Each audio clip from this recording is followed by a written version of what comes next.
ఇదిగోండి చూడండి ఫ్రెండ్స్, ఈ పిట్ట టీట్రివ పిట్ట అనేసి అంట మా గిరిజన ప్రాంతాల్లో దొరుకుతుంది. దీని ముక్కు చూడండి ఎలా ఉందో, వెరైటీగా సేమ్ చిలుక పిట్ట రాగానే ఉన్నది ముక్కు, కాకపోతే కొంచెం డిఫరెంట్గా ఉంది. అలాగే దీని రెక్కలను చూడండి, రెక్కలు వచ్చేసి ఇటు బ్లాక్ కలర్గా ఉంది, ఇటు మట్టి కలర్గా ఉంది. ఈ తోక వచ్చేసి వైట్ కలర్లో ఉంది. ఇది అన్ని కలర్లో చాలా కలర్ ఉంది ఫ్రెండ్స్. దీంట్లో ఉన్న ఒక ఇంట్రెస్టింగ్ ఫ్యాక్ట్ ఒకటి మీకు చెప్తాను. ఈ పక్షి అన్ని పక్షుల్లా ఇలా పడుకోదండి. ఎందుకంటే ఇది పడుకునేటప్పుడు ఒక ఆలోచన వస్తుందంట. అదేంటంటే నేను పడుకున్న తర్వాత ఆకాశం నన్ను అదిమేస్తుందేమో అని వచ్చి ఈ పక్షి ఇలా పడుకోదు ఫ్రెండ్స్, ఇలా రివర్స్లో పడుకుంటుంది. ఈ ఫ్యాక్ట్ ఎలా అనిపించిందో కామెంట్ చేయండి.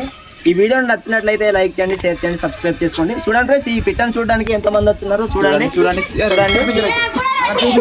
చాలా మంది వస్తున్నారు. మా అన్నయ్య గింజుతున్నాడు.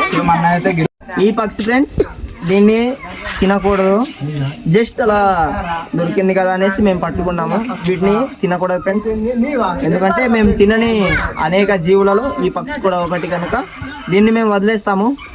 ఆ వీడియో కూడా త్వరలో పెడతాం ఫ్రెండ్స్. Okay friends, bye.